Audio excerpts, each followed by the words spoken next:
everyone. This is Des from According to Des, and today I am so excited. We have Jose Burgos on the show. He is the creator and founder of Spotlight Coalition and the $300 Startup Toolkit, which I have personally taken, and it's great. You are in for a real treat today. I think you will get so much value out of hearing from Jose on how to start a business. If you have been thinking about starting a business, then this is the episode for you. And let's welcome Jose. Here is my guest today, Jose Burgos. Am I saying that right? I never know how to say people's last names. You are, and you're probably one of the few that gets it correct. Oh, okay, great. Thank you. Perfect. And Jose is the owner of Spotlight Coalition, a digital marketing agency, and the founder of the $300 Startup. The $300 Startup is a passion project for Jose, and it's something he's always wanted to do. He and his project rebel against the way people normally think about starting an online business or a side hustle, and it's especially for those like me who still work their 9 to 5. In his $300 Startup, the whole thing is that you don't need big budget, you don't need to raise funds or go around begging for capital. And you don't need to be held hostage by a tech guy, which is so great because that holds a lot of people back, the technology of it. You can be successful online, you can be present at home, and you could still work your 9 to 5. You have a lot going on, Jose. Yeah. I'm so excited. I want to get right into it. So I want to know, when did you start your company, the Spotlight Coalition? Yeah, so that was in October of 2018, and it came off of me being a bee shooter for my brother-in-law, who is running a 6-figure wedding business. He does videography. Wow. So before I actually met him and got to hang out with him, because we would spend all days on these shoots, I got to learn how easy it was to actually start a business, more clarity, right? Because, I was under the impression that, the 90s mentality that you needed to have a business suit and you needed to know somebody that knew somebody that, big bucks and startup funds and words like that got thrown around a lot. Although I've always wanted to have a business, I was just scared out of my boots, right? I didn't want to do anything about it. And then he showed me that, hey man, you can work a 9 to 5 and actually still make a ton of money online. Wow. So he changed the course of your life. You know what? I never thought about it that way. And I still talk to him every day. I'm going to have to let him know next time I talk to him. Yeah. He changed the course of my life. Yeah. At least the glasses that I had on at the time. Yeah, sure. Absolutely. Wow. So what were you doing? What were your jobs and your education background? So just what led you up to this point, basically? I grew up the bad way, right? So I grew up in low income, right? So the projects, I did the drug dealing thing. I dropped out of school in the 9th grade. The downside to all of that is everybody around me was able to see, my intelligence, right? My value. And I was the only person that was not able to see that. So that naturally just led me down just, bad avenues, bad people. And it took me a long time to bounce. So jobs I've done, everything from fast food to warehouses. I worked in a Netflix warehouse once where it was an agency job. And they had 3 months to decide whether to keep me. They made me come in the last day for my paycheck and told me they didn't want to keep me. Wow. Oh my gosh. Yeah. So they milked me dry and I did a bunch of things. I didn't really gain stability until I met my current wife. That's when I, started working at a local hospital here in the cafeteria, one of the bigger hospitals here. And I've been there ever since. And that built stability for me and my family. We now have 4 kids. As you start to grow and as you start to, get more kids, then finances become stifling. They become harder to. So, I'm glad that I was able to bounce back from where I was before, but it wasn't an easy journey for sure. Yeah, I was going to say, you've had quite the adventure to get where you are. Absolutely. It's one of those, a lot of people don't see the value in themselves until it's too late. I made it a priority, maybe in my 20s to make sure I find my value before it's too late. Wow. But yeah. Wow, that's great. And then, where did this idea for the Spotlight Coalition come from? So you said you've always kind of wanted to own a business. So what inspired this particular business and your $300 startup? Yeah, well, since I've quote unquote the tech guy in the house, right? In my family, I've always been the guy that wanted to install the CD burner and do things. I was the first one that showed my family, hey, you can download music illegally off the internet.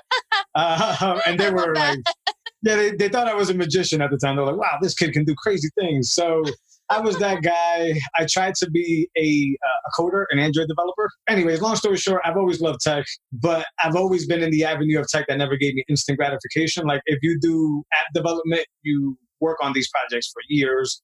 And sometimes even when the public gets them, you still have to fix them. So you never get that gratification of good job. I learned a little bit about marketing. I started to follow Russell Brunson. I listen to a lot of Tony Robbins and things like that, although he's more mindset. But either way, I figured that I could mash my love for tech with a way to get instant gratification. And that's digital marketing, because with digital marketing, you actually see live results. Like you can see when people are opting in, you can see how much you're spending at the moment per click, per engagement. And it's sort of powerful when you see it on your end, on the dashboard, what others don't even know exists. People just think that they get advertisement for no reason, but there's a reason why you're getting that advertisement. And the better the marketer, the more he knows about you. And yeah. So I fell in love with that aspect of it. And that I started digital marketing. Spotlight Coalition. So for our listeners, can you break down exactly what you do? Yeah, so in Spotlight Coalition, I do lead generation for local businesses. So I work with chiropractors. I work a little bit with dentists.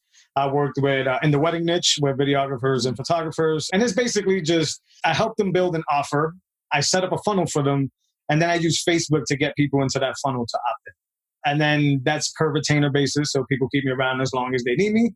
And that's what I've been doing. Now, the $300 startup was, once people started seeing that I had some success, people that I know personally, that naturally the questions came up of, hey man, how are you doing this? You still work at the hospital. How are you able to, take 2 vacations? And how is life going well? Because if you don't notice, people that are miserable seem to notice when other people are, doing well. That is so true. Yeah. It's like you red flag them. Like he can't be doing good. Yes. Yeah. So right. So I got that question a lot. And I noticed over time that I was actually helping people. I was shortcutting what they thought was a very long process. Like I could never own a business, impossible. And to me, the mindset was like, what do you mean? Why is it the internet has leveled the playing field? Like we can do whatever the heck we want out here. Right. And that's when I started to get like, okay, I could actually show a lot of people how to do this and change a lot of lives. Like you said, like my life was changed. I went backwards. And I thought about, out of everything I've learned with Spotlight Coalition, what is the key things that I could pull out that can be used in coaching, that can be used in, photography, blogging, anything. What would somebody who wants to be online need? And I got these 6 pillars and I played with those 6 pillars for a little while. And then my wife, she's a baker, and she was like, hey, I want an online presence. I want to figure out how I can get people. So she was my guinea pig. I don't know if that's mean. I don't know if that's mean to say, but maybe don't tell her she's a guinea pig. Hey, I hope she don't listen. But yeah, so I kind of just like practiced everything and applied these 6 pillars to her business, and she's doing fantastic right now. And because of these 6 pillars, and because of both of us starting our side hustles, we both still work 9 to 5s. 2019 was the best year of our lives financially. Wow. Yeah, we were able to take our kids to Pennsylvania. We went to the Poconos for a little bit. My wife and I, when we got married, I believe it was 7 years ago. I hope you're not listening, love. I'm terrible. I'm going to block her from this episode. Yeah. Hey, I'm going to get killed. I believe 7 years ago, we got married and we went right to work the next day. We couldn't have a honeymoon. Yeah, so last year we finally got to go to Puerto Rico and have a long overdue honeymoon. And it was incredible. We paid off $10,000 in debt. Oh my God. We are literally weeks away now, about 2 weeks away from closing on our first home. Oh my gosh. Congratulations. Yeah. Thank you so much. I appreciate it. Amazing.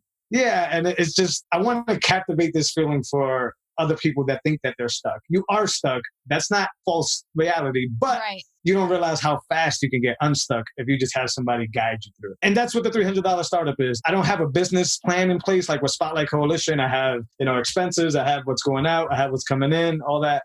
What the $300 startup is like my play money, whereas like, all right, how can I just have fun with this and actually help inspire people? And sure, at the end of it, if I get enough people, then I can offer them a toolkit, right? Or a product that can, save them headaches and save them a hard time. But ultimately get the 2019 that I had, right? Get that debt paid off, get that, vacation going on. And that's what I'm on right now. That's what I'm working on right now. Wow. It's huge. It's huge. So you also have a Facebook group. I do. Yeah. And so what is your Facebook group called now? Because I think you closed the last one, right? And you have a new one, or... Yeah. Yep. So the new one is the typical facebook.com/ so you decided to start a business. Okay. I think that's the link. I'll give you the link for the show notes if anything. This link is new. And the weird part about this is with Spotlight Coalition, since I was working for other clients, I never had to build my own audience. It was always like, hey, you want this result, I hope you get it. Now with the $300 startup, I have to do the nitty gritty stuff. I actually have to, be in front of the camera, which is super uncomfortable for me. And and I have to put myself out there, and I techno babble a lot. Like I say a lot of random stuff. So I'm learning how to concise what I say and how to organize it. So to make it easier for people, and this is all new avenue to me, but I've been in digital marketing now for going on to 2.5 years or so. So it shouldn't be new, but it feels new, if that makes sense. Right, right. And I think just with, you're obviously very comfortable with technology and always have been, but it just changes so much. And there's always new things. And there's always, we were saying like with algorithms and everything, just everything's changing so quick. So it's hard to keep up sometimes and learn a new thing or get comfortable with whatever the next thing is. Yeah, absolutely. And that's for me too. Even when it comes to technology, it's more, to me, it's more of an interest thing, right? Like if I were to follow all the ongoings on Facebook and the algorithm and what it's doing, then that comes at the sacrifice of knowing what Google's doing with SEO and doing all that. Because I can't be everywhere at once. And, that's something I struggle with because I'm one of those people that want to know everything about everything. Yeah. But sometimes that's the ego talking, and you got to humble yourself and realize that, hey man, you can pay somebody who really enjoys doing SEO and not kill yourself to try to learn the SEO. So I've never really been strong. I have a huge understanding of SEO, but I've never even been interested in learning more about it. Google changes that algorithm constantly, and I have no interest in that. But anyways, to sum it up, it's an interesting. I think you have to want to be interested in learning about that topic, regardless what the field is for niche. Oh, definitely, because it's very overwhelming. So I want to break down. So I just want to say that I took the $300 startup, that I took the toolkit, and it was just phenomenal. I mean, it was so good. I learned so much that I really, honestly, I always say this to people who I've told about, and in my group I've posted it, but I need to retake it. I mean, there's so much information. You put so much information in there that it was just like, wow. I mean, it was such valuable things. It was things I've literally never even heard of before. I'm like, what is that? And you just broke things down. I like how you have the PDFs that you could download, and then you have like the stuff that you could link to, like you could copy in your Google Drive, and then you have the videos that you're talking, but your videos, you're actually showing people how you're doing it. Like you're going into, you use your wife's website for her baking, and you go in and actually like tinker and show people how to do things. You show people how to do Canva, which I always reference you because I always use Canva on my phone. I did not even know that they had more options on the website. Like I had no idea. So you taught me that. You go through the Facebook marketing and advertising and everything. It just adds, like, you really break everything down, which is so, so valuable. So I really recommend your toolkit. But can you break down, so you talk about the 6 pillars a lot, and on your Facebook group, you post things about the 6 pillars. So can you break that down for people? And I do have, Jose has very generously sent me a link to his 6-pillar checklist, and then also a webinar that you have access to when you sign up. So I'm going to put those in the show notes. But for people who are just listening right now and don't have the pillar checklist in front of them, can you break down what that is? Yeah. So first of all, thank you for the kind words. I appreciate it. Yeah. The 6 pillars, like I said earlier, I went back and looked at Spotlight Coalition. Now, I spent a lot of money on courses, and I spent a lot of money, a lot of time just kind of hiding out is what I call it, like being away from my kids, being on my laptop, trying to read stuff. First of all, I got the 6 pillars because those are the things that I think that are the fastest things to implement that pretty much set the table for everything you got. It's your online presence, it's getting paid, it's a website where your stuff can live, it's the logo that people see, it's the company name, right? It's the key things that you need. And then later on, you can add as much as you want to your company. That's the beauty of it. So I wanted to make it so basic to the sense that my wife can do it. And that's not a knock to her.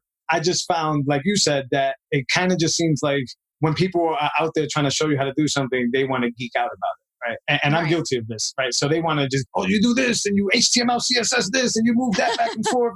And I saw my wife get confused by this just from me doing it to her. So I wanted to make this a course that would be easily consumable because I wanted to be for my wife for sense, but I also wanted it to be concise because I paid a few $1,000s for courses that lasted. Oh my God. I mean, there was no way I could get through all the content that was in there. So there's a balance because I'm sure the creator of that course was thinking, the more I give them, the more they can have, the better the value.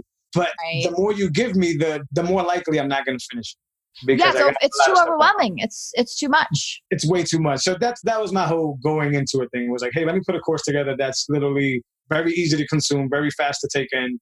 And it's proven. I've tried it in different things. But also the way I like to learn is by doing myself. Okay. So I didn't want to rob the user of not being able to actually learn this on their own. because I could easily sell you a package that I do all of it for you. And if people are interested in that, then they know where to find me. But to me, it was like, if I can empower somebody, right, and teach them how to do a website one time, they'll know that skill forever. And they could even turn it into their own business of website design and, be able to turn it into something different.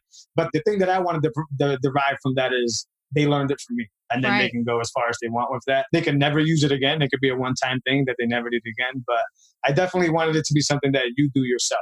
And if you want to have Jose do it for you, then that's a different option down the road. But this is all about education. This is all about information. And I like to empower people to do it on their own. Great. Yeah, that's how the course was designed, for sure. Okay. And so what are the actual 6 pillars? What are they each one called? Yeah. So the 6 pillars all lean into one another. So you have to do one before you get to the next one. But the beauty of it is, just like the name implies, it's also a toolkit that if you need a hammer, then you get the hammer. If you need the screwdriver, you can actually grab the pieces out of it. So the 6 pillars from top to bottom is, your name, your company name, and your domain name. Those 2 things should be synonymous together. Your logo, it's your website with hosting. And I go into this big tangent that I go into on why you should host your own website. Yep. That's big for me. You got to get paid correctly, because although this is fun for us, at the end of the day, we need to feed our families and we need to, provide for ourselves. So you need to get paid correctly. You need to have a Facebook business page. Why did I choose Facebook? Because that's where everybody is. Yes, people go to other apps, but the majority of the time people end up on Facebook, and it's very powerful. And then with a Facebook business page, you unlock the potential to run advertisement for your business. And then that's the very last pillar, because I've spent probably over $10,000 on Facebook courses. And the thing that I found is that it always goes back to the basics. And as long as you know the basics, you can have as much fun on the other end of it as you want. And you don't need to pay $10,000 to learn anything clever. You just need to know the basics and have fun with your audience, and it works. Right. So those are the 6 pillars from top to bottom. Okay, perfect. You have your Facebook group. You also have a podcast. Yeah. So you also host a podcast. So everything you do is very educational. Yes. So you seem like you're always trying to help people. And have you always been like that growing up? Have you always had an interest in helping others? Or I think recently, actually with the $300 startup, is sort of one of those things where it kind of like it peels the onion open. And I'm starting to think back at, why is it that I get that rush from helping people? And when I go back to even the example I gave earlier, when, my dad came home and he had no damn idea. He had the CD burner. He knew what he wanted to do with it and had no idea what he wanted this thing to do. I was always that guy that would do it for him. And it felt good to do it. It didn't feel like a job. It didn't feel like a task. It just felt like fun. I ended up getting obese, about 300 pounds. And I went on this like completely transformation where I pretty much shaved half my body weight. Wow. And while all that was happening and I was getting all these compliments, all I could do was just try to help people get the same thing. I was just hey, like you can do it too. And I would just give information away. Like, this is what I'm doing. These are the courses that the programs that I'm doing. This is my diet. The funniest thing that people don't believe is every single day after every single workout, I have gummy bears. And people think that people think that it's nuts. And they're like, there's no way you can do that. But if I could quickly explain why, is you lose the glycogen inside your liver when you're working out. So think about it as a battery. You start to run out of battery and you need a carb that's fast enough to spike your insulin and get that battery full again. When your glycogen is at its lowest, is at 2 points, is when you wake up in the morning and after a workout, an intense workout. So it's your job before you take your protein shake or whatever it is to spike that glycogen back up so you can start to recover as fast as possible. Gotcha. Oh, wow. And one of the fastest way to do that is with dextrose. And Haribo gummy bears, the very first ingredient is dextrose. So I eat gummy bears. It's my favorite thing ever. Wow. People think I'm nuts, but it works. Wow. That's a fun fact. Good tip. Yeah. That's on a separate tangent. But the long story short is, I've always had this thing where even though people were trying to congratulate me for things, I was always on the like, can I show you how to do this? Because I think you should do it too. I think it's incredible. And that's what I do. I've always enjoyed doing this, and it's not an accident that I've gotten to this point. Okay, so you have your business, you have the Facebook group, you have the toolkit, and you have your podcast. So what came first? I mean, what made you want to do, you do a lot of things and you have a lot of valuable information. When did you decide, I should have a podcast. I should have a Facebook group, and I should make a toolkit. And, I just have so many questions for you. Sorry for like spewing them out so quick, but so fine. How did you get into all these different things? Well, naturally, to be a digital marketer, you have to keep up with digital marketing, whether it is that you're doing everything, or whether you're focused on the things that you do best, which is lead generation. What ended up happening is I started to get interested in copywriting and the psychology of being able to get somebody to purchase something, to persuade somebody to purchase something just off of what you write. Now, the best case scenario for ad copy is sales funnels. While I was doing my digital marketing, I went, headfirst into sales funnels. I went in and out. How do they work? What do they do? How am I supposed to do them? And then naturally, the best way to make sales funnels kind of work is informational products, because it doesn't require you to actually have to make like a physical shirt or a product. You don't need the cost of doing all that. You can kind of put it together and then you can sell it. So it got me really interested in doing that. So I don't know if you're aware, there's this thing that ClickFunnels does that's called the One Funnel Away Challenge. Oh, no, no idea what that is. Yeah, this is not an ad, by the way. I'm sure they would love it if I advertised them. I'll tag them. Yeah, I hope they give us our splits. But yeah, so it's you pay $100 and you get into this like 30-day challenge where you have to get a funnel from nothing, from the idea to conception in 30 days. Yeah, what they don't tell you is that it's nearly impossible to do. They give you the information you need, but for you to create a product in 30 days and get it all done, it's impossible. I went through this and I started building a how to create a digital marketing agency thing. Very specific. And then as I started to go through that challenge, I started to have the natural doubts of this idea isn't going to work. Nobody cares about this, even though I've paid for that 1,000 times myself. But nobody's going to want this, et cetera, et cetera. So I kind of deaded the project. I did nothing with it. I sat there for a while. And then, helping my wife do her stuff, it was like, wait a minute, I could take away the digital marketing part of this and actually nail it down to something that any business owner can use. And then that's when the $300 started coming out. Through the One Funnel Away, I learned that you need to get yourself out there. Like that's how you build traffic. So that's when the podcast came out. And boy, was I scared to do that. But the podcast came out. Oh, it's nuts. I still remember holding my phone, not a microphone. I still remember holding my phone for the very first episode and literally just shaking while I was speaking. Oh, wow. No idea why, because there was nobody in the room and it wasn't live. But the thing that our brain gets us to do is just insane. So yeah, and then slowly but surely, I started trying to put the next puzzle piece, the Facebook group, then the next puzzle piece, and just trying to make it an ecosystem where people can consume it the way they want to. Like I'm a big podcast guy. Some people are not. They like to be on Facebook. Yeah. If you don't want to be on Facebook, then you can go over here. But the content is still pretty much the same. It's empowerment for people that think that they're stuck. Mm-hmm. And it's information, because when I was starting, even though my brother-in-law told me that you can make 6 figures online, that's kind of where he left. He didn't really tell me what to do next. Okay. I mean, he would throw in tips every now and then, like, hey, check out this website, but never actually held my hand through it. So I wanted to change that, and I wanted to do that for people, be the tech guy for them. Yeah, absolutely. And, that's what your toolkit feels like, and your podcast and your Facebook group is that you put out so much information and so many tips, and you really break things down, which I really appreciate, because I have the same thing. I'll ask a question and somebody answers and I'm like, I don't know what you just said. I heard words. I heard individual words, but you really break it down. It does feel like that, through the toolkit. It does feel like you're holding my hand through it and I'm not alone, and it's getting broken down. So I really appreciate that. I mean, it's so thorough. How long did it take you to make the toolkit? Because it's so thorough. It has so much information, so many videos. Yeah, there's 2 answers to that question. The real answer, 2 months to get all the video going. Oh, that's it? I thought you were going to say like a year or 2. That's it. But the problem is that how long it took me to get out of my own way to start doing the stuff. Yeah, that probably took 6 or 7 months. So from idea of like, hey, this can be helpful, to, hey, sit down and make these videos. Hey, sit down and do this outline. Hey, outsource the PDF that you're going to give away. All that is, I procrastinated so much. I had to overcome a bunch of fears. I had to get out of my own head. Sometimes I spend way too much time in my own head. And there's a place for that. When you're looking for stillness, you search inside your head. But if you spend too much time in there, you can get lost in there. Yeah. Oh my gosh. That's so true.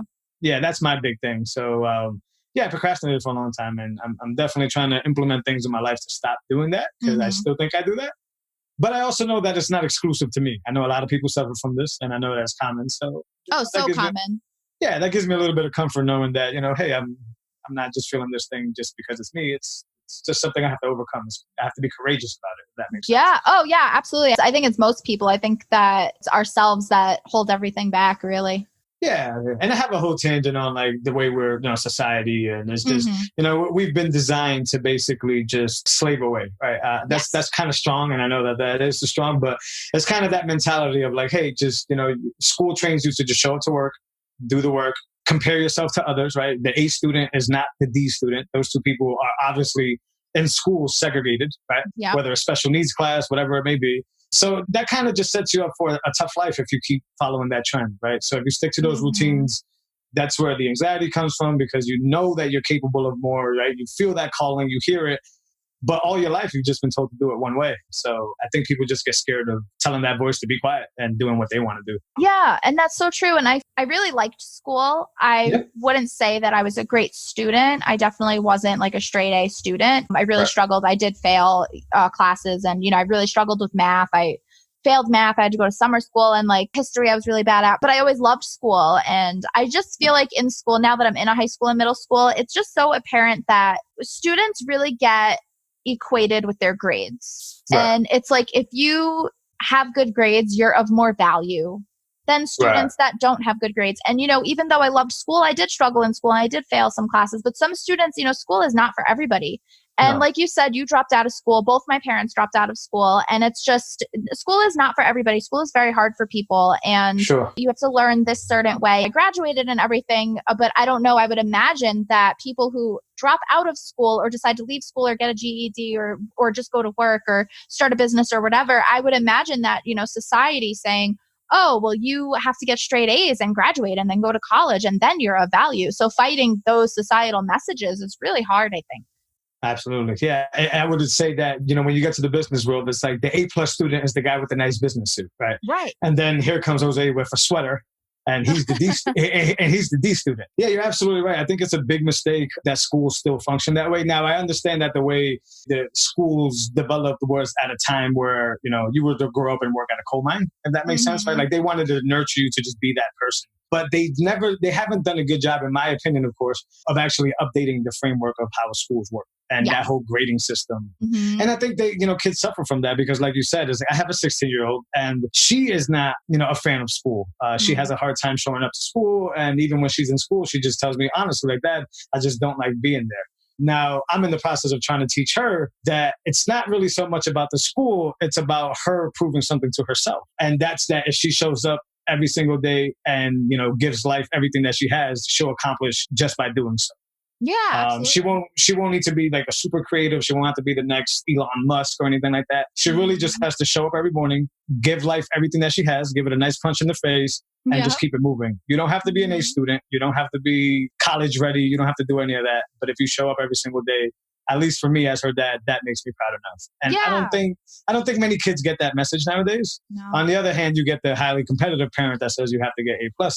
And then on the other end of that spectrum, you get the parents that just don't care enough. Right? Yeah, exactly. Yeah. There are a lot of parents that don't care, don't want to see their kids' grades. If the kid gets a good grade, they're like, whatever, don't bother me kind of thing. So yeah, it is. It's definitely a fine balance to be like, oh, you got a D. Is that the best? Did you do your best? Okay, great. And that, it's hard. Right. It's hard. And just, and being empathetic to their age, because I still remember when I was my daughter's age and, I was in the streets, right? So, and she is complete opposite. She is an awesome kid.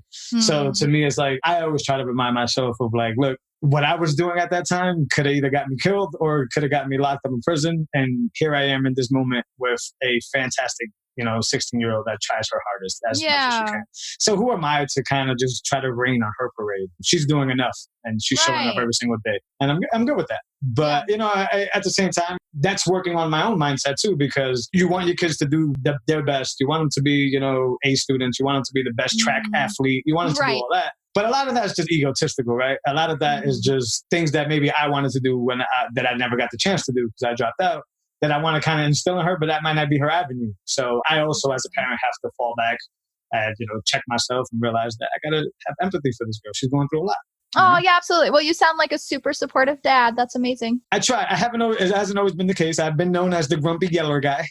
Yeah. But my wife is the calm, quiet one, so I had to balance her out every now and then. Oh, yeah. Oh, great. Yeah. But I figured out that it went nowhere. And usually that's how it works in life, whether it's your kids, whether it's your coworker, your boss.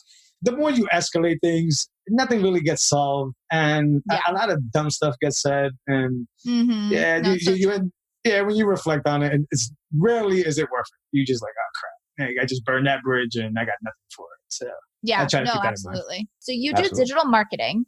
Yes. So now you have this podcast, you have your group and everything, you have your toolkit. So What obstacles do you have yourself for marketing yourself, getting members of your group, getting people to, purchase your toolkit and, listen to your podcast, join your group, participate? So what are your obstacles because you have this marketing background? I mean, is that helpful for you or do you still struggle with that?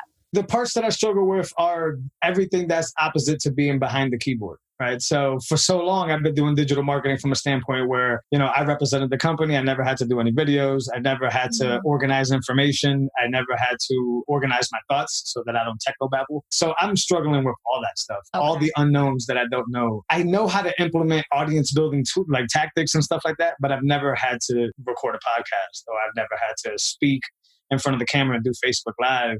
Well, I keep saying technobabble because I'm the biggest technobabbler. I don't know if you know much. That's a screenwriter, but Hamilton. Yes. Yeah, I haven't seen it, but I really, no. I know. I really want to see it so bad. It's incredible. Yeah. So in Hamilton, Aaron Burr, which is Hamilton's, in the story, it's sort of like the villain, but in real life, I don't think Aaron Burr was quite the villain that he was portrayed. In the story, in the play, there's a song, and Aaron Burr basically just says to Hamilton, you have to talk less and smile more. And I think that's a critical skill that may have gotten overlooked in that song, but in life, I think I'm the guy that always has to fill in the space. Like I can't be that guy that just sits there and listens and just kind of just thinks about it. If quiet comes around, I'm the guy that has to just say something and just go in there and fill it in. So that's something I struggle with. I also have to be the guy that just shut the hell up, Jose. Take it in, soak it all in, and then, portray it out. I've been doing a lot of hard work on that. I struggle with those things, the things that I didn't have to do when I was working, and I still do work with clients. But when I'm doing that stuff, I just control the dashboard, control the ads, write the copy, but it's never putting my face out there. And if the ad fails, it's never like Jose fails. It's like, oh, okay, well, that ad for that company failed. This is different. This is like, if this fails, you see my face, I fail. Completely different spectrum. Technology obviously has just a huge impact on your life. I mean, everything you do is technological. What would happen with your business if, say, tomorrow we didn't have internet? Like, what would you do?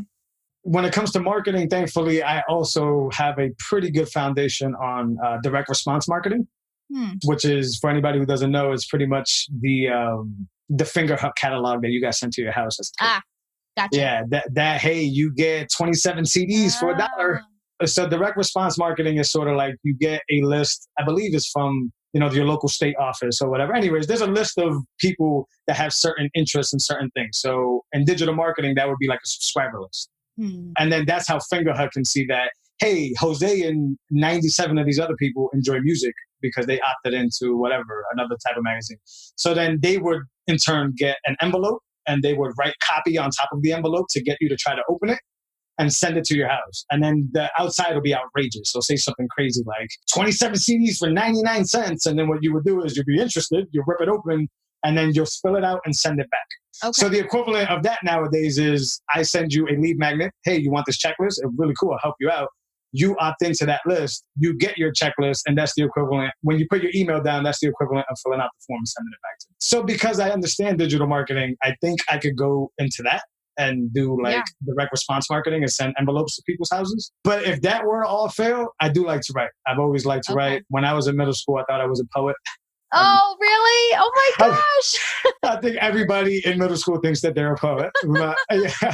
I thought that I was a poet. I would write my little entries and to my girlfriends and all that stuff. And then That's so great. Yeah. And then when I was in the street, and this is super cliche, but when I was in the street, I wanted to be a rapper. So, so I made music for a while, and technology was big in that too, because I was the guy mixing the stuff and recording the stuff. Yeah, so I did that for a little while, and then I was really good at it. People were telling me that you were really good, but I just didn't have the confidence in myself to do it. Just like, hey, a artist, let's not say a rapper, but an artist needs to be on stage. An artist needs to have their face on, CD covers at the time and stuff like that. And I was scared to do any of that stuff. Oh, wow. Yeah. So I dropped that for a while and I got really out of shape. That was the point where that was like the darkest period of my life. I got really out of shape. I did meet my wife, which was the only bright side there. But other than that, it was a ton of darkness and stuff. And just kept going. But to answer the original question is, if I don't do the marketing, like the direct response, I could probably be writing somewhere. Somehow. Okay. Always wanted to write a book, but not quite there. Wow. Okay. Yeah. So it sounds like you built a lot of confidence in yourself over time. Yes, a slow process, but yeah, I've kind of gotten addicted to personal development stuff. Wow, that's great. Yeah. I hate to use the word addicted because it has a bad, the people related to bad things, but Mm-hmm. yeah, like I lost a ton of weight. I like to work on my mindset. I have rigid routines that it's a gift and a curse. So when one of the things gets slid to a different time slot or they don't happen, my day kind of becomes like muddy.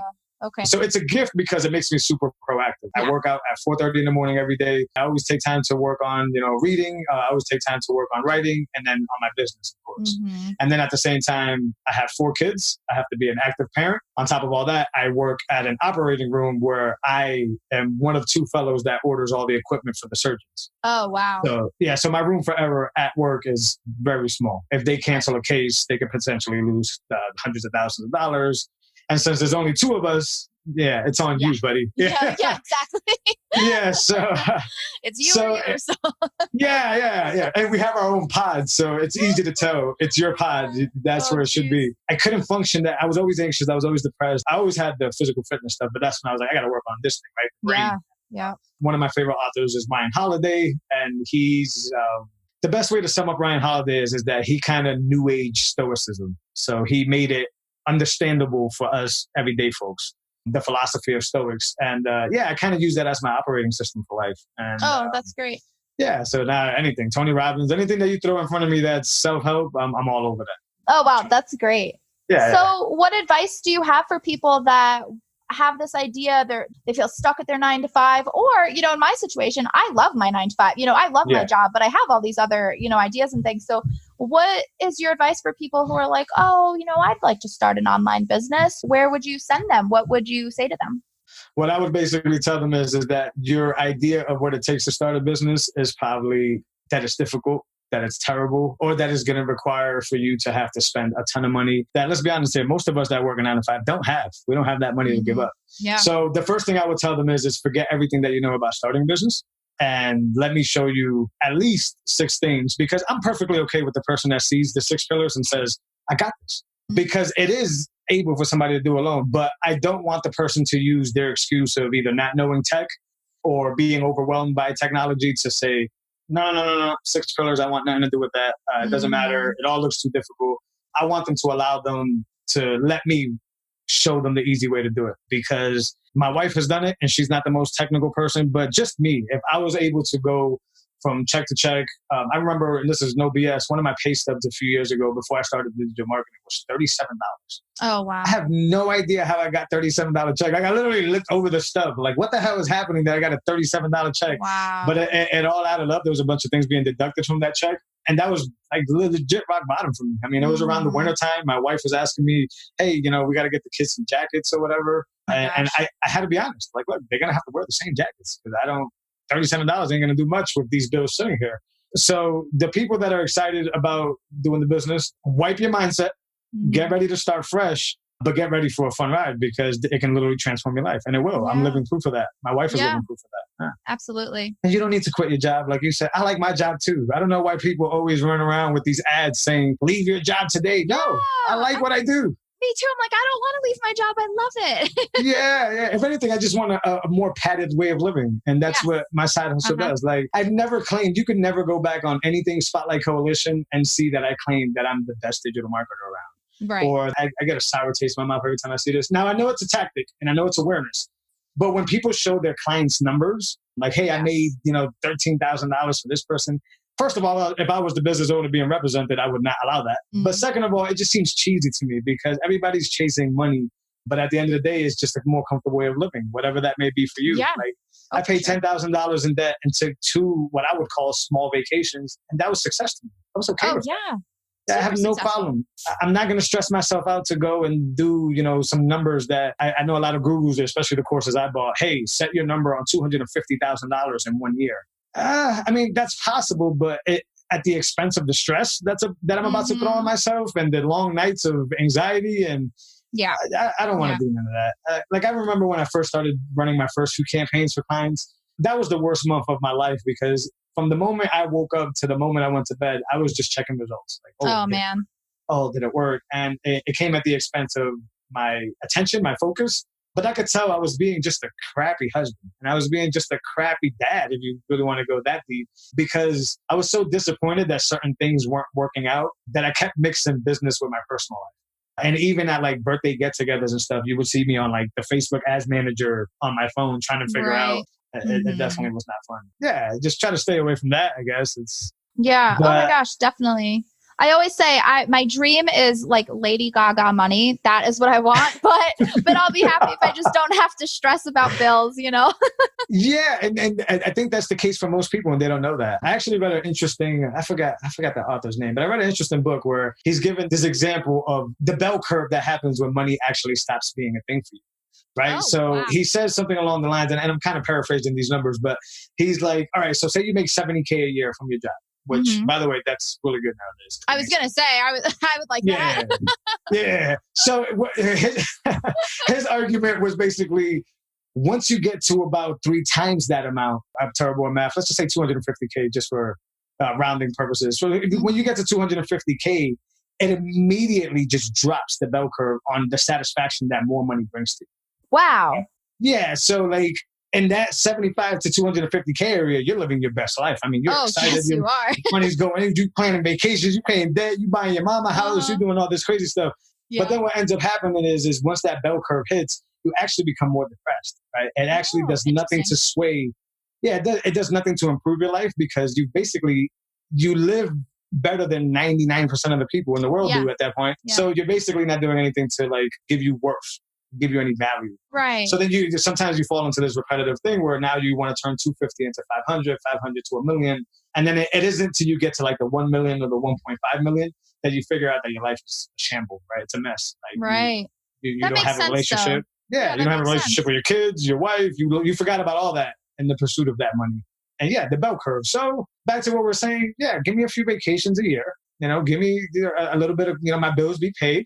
Yeah. And I'll still show up to my 9 to 5 with a smile on my face and keep doing what I do. Yep. Oh, that's great. So what is next for you? I mean, you have so much going on. You have so many great ideas. You're always helping people.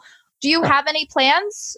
Where Spotlight Coalition is more, I want to get more into the copywriting game. I'm still really huge on, human psychology and the consumer mindset. I really like that concept that you don't actively have to be there for the transaction to take place. There's something really cool about writing a really good sales copy that comes either from my heart or from my head, whichever, or a mixture of the two, that can actually talk to people while I sleep. And that's what successful copywriting does. So for Spotlight Coalition, I want to get a little bit away, like kind of outsource the lead gen because I understand it so well that it's okay if somebody runs it for me, and focus on writing copy for people, for landing pages, for that stuff. And for the $300 startup, it's, adding more to the toolkit. I am working on a mindset product, but it's more just things that I do in my life. So it's sort of like if it fits you type thing. It's not really like a general way to keep yourself calm. It's more like what I use. But yeah, just keep adding to it because to me, is if I keep telling and giving people the example of how people like you and people like I does, we can actually transform our lives by starting a business. I think it's only natural that they would just take the toolkit for a test ride because that's the key. It's not for me to sell you the toolkit. That's up to you. You can do it however it is you want it. But it's for me to let you know that it is possible nowadays with the internet to do this while still working a 9 to 5, while being a parent, while being a spouse, and you can transform your life. So that's what it's about to me. And if you need my help doing it, awesome. If you just see one of my videos or read one of my posts and that gets you to get going, awesome. You don't even have to tell me. That's fantastic. I feel it's my duty and that's my calling because I've always wanted to help people. I always have. And why not do it in this way? 2019 was an incredible year for me. I think everybody deserves Jose's 2019 is for everybody. Yes, they do. I do. That's great. Yeah. Wow. Well, awesome. Jose, this has been so great. Thank you so much. So I am going to put everything in the show notes, but where do you want people to go to find you? I'm at such a personal level right now that you can just find Jose Burgos on Facebook. Awesome. And just follow me and let's just conversate and let's just hang out. I do have a Facebook group. I'll give Des the actual link and you guys can show up there. That's where I do most of my value and stuff like that. I got a lot of stuff coming for that, a lot of videos, a lot of tutorials. And yeah, if you guys want to check out the toolkit, I'll give Des a link for that. There's a webinar attached to it, so you can kind of see where we're going with it.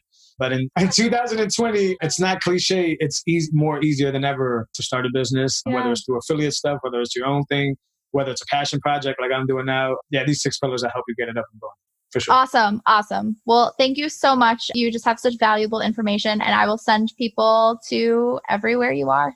Thank you for everything, Des. I appreciate you. Thank you so much. Wow, I really loved talking to Jose. Is he just not full of valuable information? He has so much to teach, so much value. If I were you, I would definitely go check out his Facebook page, his toolkit, and his website. I will put all the links in the show notes and you could go check him out and follow him because he is just a wealth of information and he is so nice and so generous and loves to help people. So let's definitely support Jose. And Jose, thank you so much for being on the show today. As always, I will remind you to follow me at According to Des on Instagram and join my Facebook group. It's facebook.com/groups/According to Des. And find me on there. Please share everything that you are up to, your creations, quotes, inspiration, support each other. And feel free to message me and go to my website for all things travel, mental health, even cats, whatever. Go there and you can find a whole bunch of different stuff. And if you would like to be interviewed on my podcast, please reach out because I love hearing about everybody's journeys. Until next time.